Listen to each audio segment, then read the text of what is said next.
안녕하세요. 실버들의 지식창고 실버정보TV입니다. 혹시 자녀에게 결혼 자금이나 집 살 돈 좀 보태주려는데 혹시나 세금 폭탄 맞을까봐 걱정하신 적 있으신가요?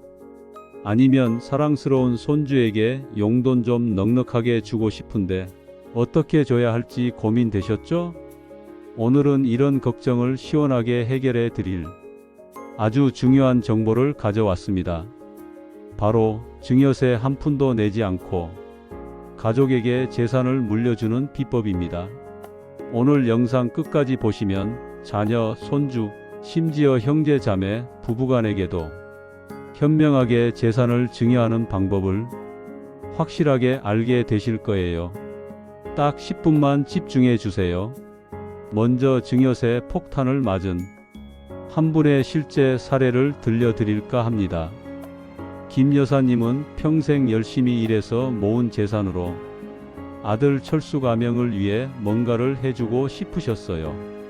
그래서 철수가 막 20살이 되던 해 아들 이름으로 된 통장을 하나 만들어 주셨습니다. 결혼할 때 보태주려고, 나중에 집 살 때 쓰라고 차곡차곡 넣어주길 10년이 흘렀습니다. 어느덧 통장 잔액은 무려 3억 원이 되었습니다. 철수가 30살이 되던 해, 그런데 바로 이때 세무서에서 의문의 서류 한 장이 날아옵니다. 귀하의 계좌에 입금된 금액은 증여로 추정됩니다. 이에 따라 증여세 및 가산세를 추가로 납부해 주시기 바랍니다. 이 이야기를 들으시면 나도 저런 실수를 할 수 있겠구나 하고 무릎을 탁 치실 겁니다. 평생 모은 내 돈을 내 자식에게 준 것뿐인데 이렇게 세금이 나올 줄 알았으면 다르게 했을 텐데. 안타깝게도 김 여사님의 경우는 특별한 경우가 아닙니다. 대부분 자녀를 돕겠다는 마음으로 보낸 돈 때문에 예상치 못한 세금 폭탄을 맞고 계신다는 겁니다. 하지만 걱정 마세요. 이 영상 끝까지 보시면 자녀에게 1억 원을 줘도 단 한 푼의 세금도 내지 않는 방법을 알게 되실 겁니다. 지금 바로 구독, 좋아요, 알림 설정 버튼을 눌러주세요. 앞으로도 이런 중요한 정보를 계속 받아보실 수 있습니다. 여러분, 요즘 국세청에서 가족 간 돈 거래를 자세히 들여다보고 있는데요. 예전에는 대형 기업이나 억대 연봉자만 세무조사 대상이었다면 이제는 일반 가정의 평범한 돈 거래까지 살펴보고 있습니다. 요즘에는 컴퓨터가 자동으로 모든 은행 거래를 검사한답니다. 우리가 생각지도 못한 돈 흐름까지 다 찾아내는 거죠. 국세청은 이제 개별 송금이 아니라 돈을 보내는 방식을 본다고 생각하시면 됩니다. 그럼 어떤 경우에 주의해야 하는지 알려드리겠습니다. 국세청이 특히 주목하는 4가지 위험한 패턴을 알려드리겠습니다. 첫째, 일정한 주기로 같은 금액 송금하기. 매달 20일마다 100만원씩 보내드리는데 이거 괜찮을까요? 이런 패턴이 가장 위험합니다. 대구의 이모 씨는 취업준비생 손자에게 매달 170만원씩 보냈다가 2년 뒤 세무 조사를 받으셨어요. 결국 누적 금액 4천만원에 800만원이라는 세금을 내셨습니다. 둘째, 송금 직후 자산 구입하기. 창원의 박모 씨 사례도 기억에 남습니다. 딸에게 2,500만원을 보냈는데 딸이 바로 그 돈으로 자동차를 샀더군요. 2달 후 국세청에서 자녀분 차량 구매 자금 출처 조사하며 방문했습니다. 세무서는 이건 자동차 구매 목적으로 준 증여금이라고 판단했습니다. 셋째, 소득에 비해 많은 지출이 있을 때 제가 작년에 만난 분의 아들은 연봉 2,600만원인데 갑자기 4천만원짜리 결혼식을 올렸습니다. 세무서는 바로 누군가 도와준 것 아닌가? 라며 부모의 계좌를 조사했습니다. 넷째, 미성년자 계좌로 돈 보내기. 손주 대학 갈 때 써라 하고 초등학생, 손주 통장에 매달 저금하는 경우 국세청은 특히 주목합니다. ATM 기록이나 송금자, 추적을 통해 누가 입금했는지 다 알 수 있어요. 여기까지 잘 이해하셨죠? 이런 방식으로 돈을 보내면 세무서가 금방 눈치채게 됩니다. 그럼 이제 어떻게 해야 할지 알려드릴게요. 그럼 우리 같은 노인네들은 자식, 손주 도울 방법이 없는 거예요? 아닙니다. 방법은 있습니다. 이제부터 제가 알려드릴 비법만 잘 따라하시면 됩니다. 먼저 여러분이 알아두셔야 할 중요한 기준이 있습니다. 얼마까지는 세금 없이 줄 수 있나요? 기준은 간단합니다. 첫째, 자녀에게 증여할 때 5천만 원의 비밀. 자, 먼저 가장 궁금해하실 자녀에게 증여하는 경우부터 알아볼게요. 가장 중요한 숫자 딱 하나만 기억하세요. 바로 5천만 원입니다. 부모님이 성인인 자녀에게 돈을 주실 때 10년간 합산해서 5천만 원까지는 세금이 한 푼도 없습니다. 만약 자녀가 아직 미성년자라면 그 한도는 2천만 원으로 줄어듭니다. 여기서 중요한 건 10년 합산이라는 점이에요. 예를 들어볼게요. 지금 자녀에게 5천만 원을 주셨다면 다음 10년이 지나기 전까지는 추가로 증여할 때 세금이 부과될 수 있다는 뜻입니다. 그래서 가장 좋은 방법은요, 10년마다 5천만 원씩 계획적으로 증여하는 겁니다. 증여 꿀팁 10년 주기 증여. 지금 자녀가 30살이라면 5천만 원을 주시고 40살이 되었을 때 또 5천만 원을 주시는 거죠. 이렇게 하면 20년 동안 총 1억 원을 세금 없이 줄 수 있습니다. 둘째, 손자, 손녀에게 증여할 때 내 자식보다 손주가 더 예쁘다는 분들 많으시죠? 손주에게 증여할 때는 조금 다른 규칙이 적용됩니다. 할아버지, 할머니가 손자, 손녀에게 증여할 때는 10년간 합산해서 2천만 원까지 세금이 없습니다. 자녀에게 주는 것보다 한도가 적죠.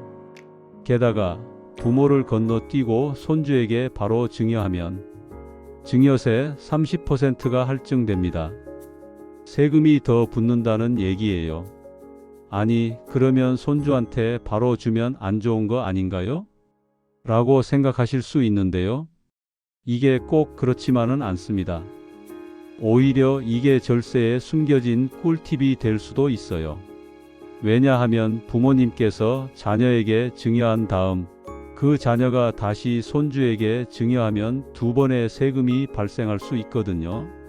하지만 손주에게 바로 증여하면 한 번에 세금만 내면 되니까 장기적으로는 더 큰 절세 효과를 볼 수 있는 경우가 많습니다. 물론 이 부분은 금액이 클수록 전문가와 상담해 보시는 게 가장 좋겠죠? 셋째, 형제자매, 사돈에게 증여할 때 형제에게 돈을 빌려줄 때도 증여세가 붙나요?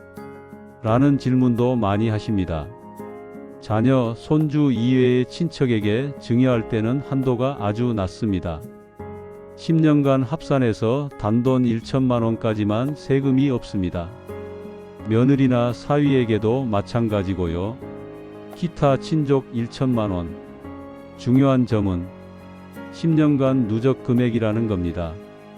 예를 들어 2020년에 3천만 원, 2024년에 3천만 원을 자녀에게 줬다면 총 6천만 원 중 5천만 원, 초과분인 1천만 원에 대해 세금이 부과됩니다. 그럼 10년 전에 준 건 괜찮은 거네요? 맞습니다. 10년이 지나면 다시 새롭게 한도가 적용됩니다. 하지만 그렇다고 한 번에 큰 금액을 주면 위험해요. 여기까지 증여 한도를 말씀드렸는데 그럼 굳이 10년마다 돈을 줄 필요가 있을까? 하고 생각하실 수 있습니다. 그런데 재산이 늘어날수록 증여는 선택이 아니라 필수입니다. 증여 꿀팁. 자산이 오르기 전에 미리 증여. 예를 들어볼게요. 10년 전에 자녀에게 5천만 원짜리 주식을 증여했다고 가정해 봅시다. 지금 그 주식의 가치가 5억 원이 되었다면 세금은 오직 5천만 원에 대한 증여세만 내면 됩니다. 만약 이 주식을 증여하지 않고 부모님이 가지고 있다가 돌아가시면 자녀는 5억 원에 대한 상속세를 내야 하는 거예요. 결국 자산의 가치가 오르기 전에 미리미리 증여를 해두는 게 훨씬 유리하다는 뜻입니다. 자, 이제 정말 중요한 포인트 부분입니다. 잘 들어보세요. 안전하게 가족을 돕는 5가지 방법을 알려드리겠습니다. 첫째, 송금 메모 제대로 활용하기. 이게 뭐 그렇게 중요한가요? 네, 정말 중요합니다. 가장 간단하면서도 효과적인 방법이죠. 돈을 보내실 때 이체 메모 안에 무엇을 위한 돈인지 구체적으로 적어주세요. 4월 생활비, 대학 등록금, 병원비 지원, 월세, 보조 이런 식으로요. 절대로 사랑의 용돈 같은 애매한 표현은 쓰지 마세요. 둘째, 큰 돈은 나눠서 주세요. 그럼 딸 결혼한다고 1억을 한 번에 주면 안 되는 건가요? 그렇습니다. 한 번에 큰 금액을 주시면 국세청이 바로 주목합니다. 부산의 정모 씨는 결혼하는 딸에게 전세 자금 1억 5천만 원을 한 번에 보냈다가 결국 3,240만 원이라는 어마어마한 세금을 내셨습니다. 여러분 이렇게 하세요. 10년 동안 5천만 원까지는 세금 없이 줄 수 있으니 올해 5천만 원, 내년에 5천만 원 이렇게 나눠서 주는 겁니다. 나머지는 차용증을 작성해서 빌려주는 방식으로 하세요. 차용증이요? 그게 뭔지도 모르는데 나중에 돈 돌려받으라는 말씀이세요? 걱정 마세요. 차용증만 있으면 돌려받지 않아도 됩니다. 중요한 건 서류를 제대로 갖추는 것이에요. 셋째, 차용증은 이렇게 작성하세요. 차용증은 돈을 빌려줬다는 증거 서류입니다. 이렇게 작성하세요. 금액은 숫자와 한글로 함께 쓰세요. 예. 금 1억 원정. 어떤 목적으로 빌려주는지 명확히 쓰세요. 자녀 전세 자금 지원 상환 계획. 구체적으로 쓰세요. 2026년부터 매월 50만 원씩 상환. 부모님과 자녀가 함께 있는 자리에서 도장보다는 자필 서명하세요. 날짜도 꼭 써주세요. 여기서 중요한 꿀팁 하나. 2억 1,700만 원까지는 이자 없이 빌려 줘도 법적으로 문제가 없어요. 아이고, 그럼 이자 안 받아도 되는군요. 맞아요. 그리고 부부는 각자 2억 1,700만 원씩 빌려줄 수 있어요. 아버지가 2억 1,700만 원, 어머니도 2억 1,700만 원. 이렇게 하면 총 4억 3,400만 원까지 이자 없이 빌려줄 수 있습니다. 여기까지 이해되셨나요? 잠시 중간 정리를 해볼게요. 지금까지 송금 메모 활용법, 큰 돈 나눠주기, 차용증 작성법에 대해 알아봤습니다.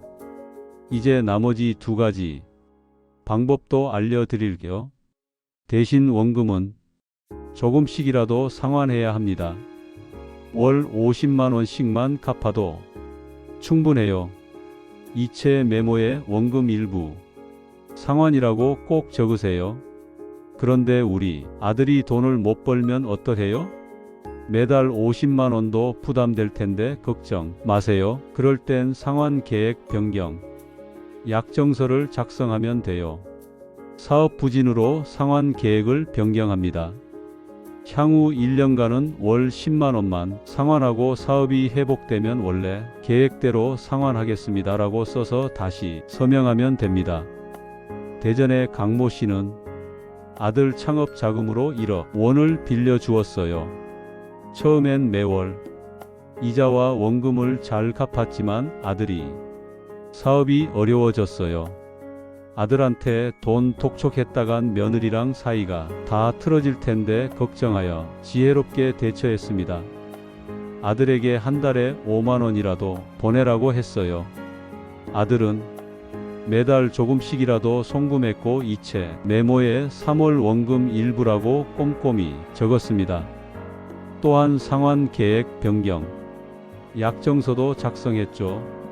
덕분에 세무조사에서 아무 문제 없이 통과했습니다. 넷째, 증거 자료를 꼭 모아두세요. 무슨 증거를 모아둬야 하나요? 차용증, 송금 내역서, 상환 내역 같은 기본 서류는 당연히 필요하고 중요한 건 카톡 대화 내용도 증거가 된다는 겁니다. 부산의 김모 씨는 아들 유학 자금으로 8천만 원을 지원했어요.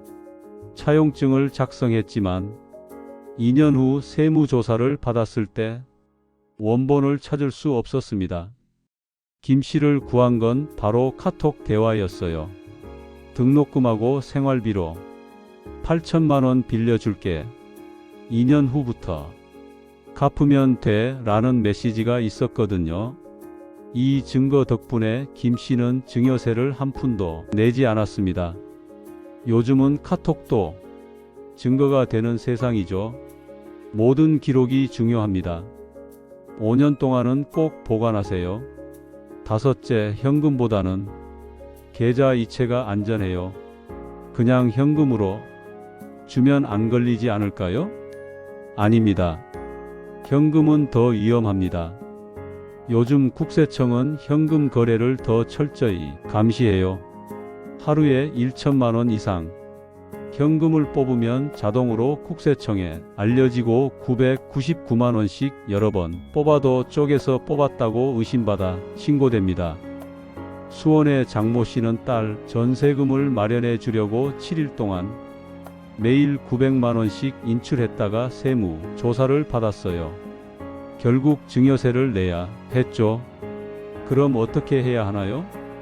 가장 안전한 방법은 직접 비용을 내주는 거예요. 등록금이면 학교에, 전세금이면 집주인에게, 병원비라면 병원에 직접 내세요. 그리고 영수증을 꼭 보관하세요. 인천의 이모 씨는 딸의 대학 등록금 1,200만 원을 직접 학교로 납부했어요. 세무서에서 질문이 왔을 때 등록금 영수증만 보여주니 더 이상 조사하지 않았습니다. 우리 노인네들은 이런 복잡한 걸 어떻게 다 기억해요? 걱정 마세요. 제가 다시 한번 정리해 드릴게요. 여러분이 꼭 기억하셔야 할 것은 첫째, 가족에게 돈을 줄 때는 송금 메모를 구체적으로 적으세요. 둘째, 큰 금액은 나눠서 주세요. 10년 동안 5천만 원까지는 세금 없음. 셋째, 차용증을 꼭 작성하고 원금을 조금씩이라도 상환 받으세요. 넷째, 모든 증거 자료를 5년 이상 보관하세요. 다섯째, 교육비, 의료비는 직접 기관에 납부하세요. 여기까지 잘 이해되셨나요? 이 5가지만 기억하셔도 큰 도움이 될 거예요. 지금부터는 실제 세무 조사가 나왔을 때 어떻게 대처해야 하는지 알려드릴게요. 여러분, 이 부분도 정말 중요하니 끝까지 들어주세요.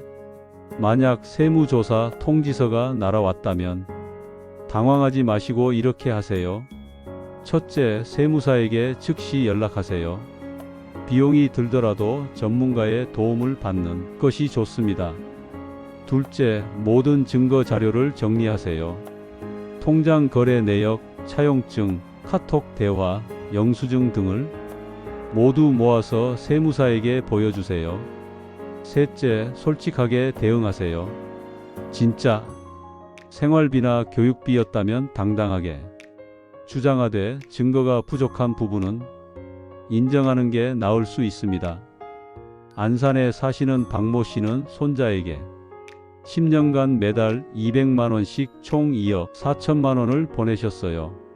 세무조사가 나왔지만 다행히 박 씨는 병원비 영수증, 대학 등록금 납입증, 월세 계약서 등을 모두 보관하고 계셨어요. 덕분에 2억 4천만 원 중 1억 7천만 원은 생활비, 교육비로 인정받았고 나머지 7천만 원만 증여로 인정되어 1,400만 원의 세금만 내셨습니다. 증거가 없었다면 최대 5천만 원까지 세금을 내야 했을 거예요. 자, 지금까지 잘 따라오셨나요? 이제 마지막으로 특별한 정보를 하나 더 알려드리려고 합니다. 바로 배우자 간 증여에 관한 내용인데요. 많은 분들이 잘 모르시는 부분이라 꼭 알려드리고 싶습니다. 배우자 간 증여는 다른 가족보다 훨씬 세금 혜택이 큽니다. 10년간 무려 6억 원까지 증여세 없이 주실 수 있어요.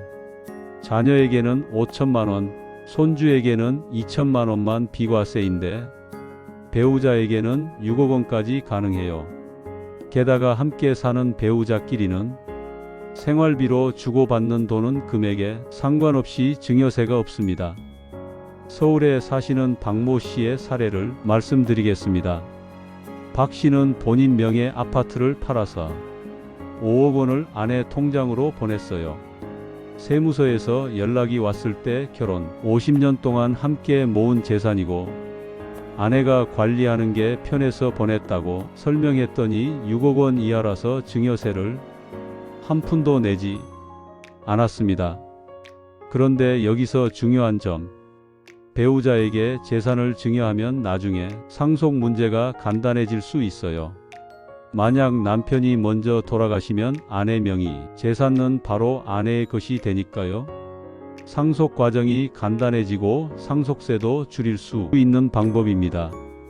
또한 배우자에게 재산을 증여할 때는 가족 간 합의를 해 놓으면 좋습니다.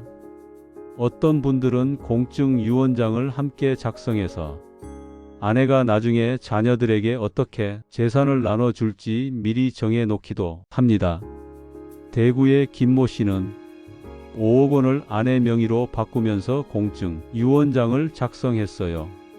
아내가 먼저 돌아가실 경우 이 재산은 장남과 차남에게 각각 2억 5천만 원씩 나눠 준다라고 명시했습니다. 가족 간에 미리 명확히 정해 놓으니 모두가 안심할 수 있었죠. 배우자 간 증여를 활용할 때는 이런 몇 가지 팁도 기억하세요.